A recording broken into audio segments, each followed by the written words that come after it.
بسم اللہ الرحمن الرحیم۔ کسی بھی معاشرے میں ایک عورت کی اجتماعی بے حرمتی کی جائے، ایسا واقعہ بہت افسوسناک ہے، اور خاص طور پر وہ معاشرہ جس کے رہنے والے لوگ اپنے آپ کو مذہبی اور اخلاقی حوالے سے برتر خیال کرتے ہیں، تو ایسے معاشرے میں واقعات کا رونما ہونا بہت ہی افسوسناک ہے۔ ہمیں ایسے واقعات کی جڑ تک اور بنیاد تک پہنچنا ہے کہ آخر ایسے واقعات کی وجوہات اور اسباب کیا ہیں، اس لیے کہ جب تک وجوہات اور اسباب کا جائزہ نہ لیا جائے اس وقت تک اس مرض کا علاج نہیں ہو سکتا،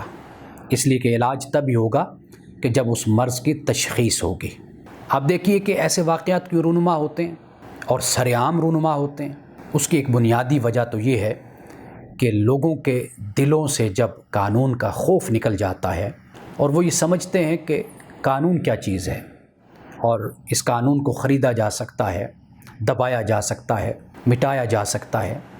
اس قانون کو ہاتھ میں لیا جا سکتا ہے، کوئی ایسا مسئلہ نہیں ہے۔ جب یہ سوچ اور یہ اپروچ لوگوں کی بنے تو پھر سرعام دن دہاڑے ایسے واقعات رونما ہوتے ہیں۔ دوسرا سبب پورے معاشرے کا جو ایک اخلاقی مرتبہ اور مقام ہوتا ہے، جب وہ پستی کا شکار ہو جائے، اجتماعی طور پر وہ معاشرہ اخلاقی زوال کا شکار ہو جائے، تو پھر اس معاشرے میں ایسے واقعات رونما ہوتے ہیں۔ اب یہ اخلاقی زوال کیوں پیدا ہوتا ہے؟ اس کی بنیادی وجہ تو یہ ہوتی ہے کہ جو تربیت کرنے والے اور تربیت کے ذمہ دار لوگ ہوتے ہیں، وہ جب اپنی ذمہ داری کو چھوڑ دیتے ہیں تو پھر جو معاشرے کا نوجوان طبقہ ہوتا ہے وہ بے راہ روی کا، بد اخلاقی کا اور اجتماعی طور پر علل اعلان ایسے واقعات کا ارتکاب کرنے میں کوئی شرم محسوس نہیں کرتا۔ ذمہ دار لوگ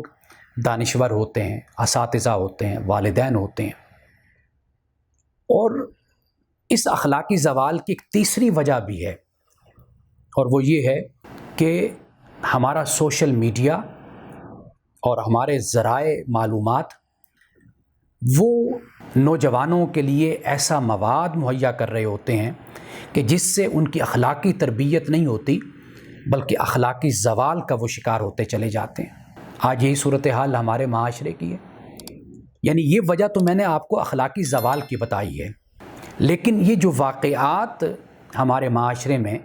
دن دہاڑے رونما ہوتے ہیں، اس کی ایک وجہ بنیادی طور پر وہی جو قانون کی میں نے بات کی کہ قانون کا کوئی خوف نہیں، قانون کی امپلیمنٹیشن نہیں، قانون کا اطلاق نہیں ہے، بے خوفی ہے۔ اور دوسری وجہ اخلاقی پستی ہے، اور اخلاقی پستی اور زوال اس کے ذمہ دار پھر وہ لوگ ہوتے ہیں کہ جنہیں چاہیے کہ وہ نوجوانوں کی، معاشرے کے افراد کی تعمیر کریں، ان کی تربیت کریں، ان کا تزکیہ کریں۔ اور ایک تیسری وجہ بھی ہوتی ہے، اور وہ یہ ہے کہ معاشرے میں ایک یکسوئی کا ماحول نہیں ہوتا،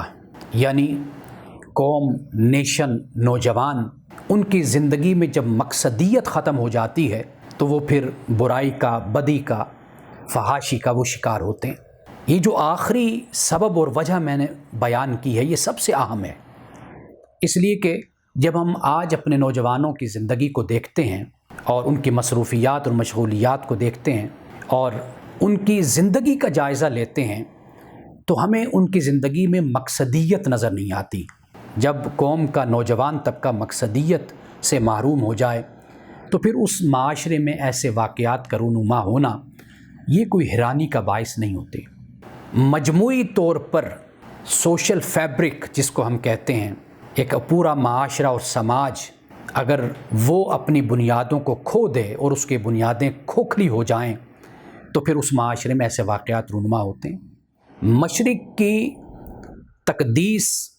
بیان کرنے والے لوگ جنہیں ثنا خان تقدیس مشرق ساحر لدھیانوی نے کہا، ایسے طبقے کو اور ایسے لوگوں کو چاہیے کہ وہ ضرور اس پر توجہ کریں کہ ہمارے معاشرے میں کبھی مذہب کے نام پر جنازہ لوگوں کا نکلتا ہے، کبھی اخلاق کا جنازہ نکلتا ہے،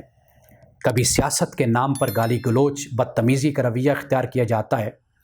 اور کبھی معاشرتی اختلافات اور لڑائی جھگڑوں کی بنیاد پر قتل و غارت ہوتی ہے، ایسے واقعات مہینوں بعد نہیں بلکہ روزانہ رونما ہوتے رہتے ہیں۔ تو ثناخان تقدیس مشرق کو چاہیے کہ وہ اپنے معاشرے پر توجہ کر کے جو ذمہ داری ان کو سپرد کی گئی ہے اصلاح کی، ہدایت کی، رہنمائی کی، اپنی اس ذمہ داری کو بہتر طریقے سے ادا کریں۔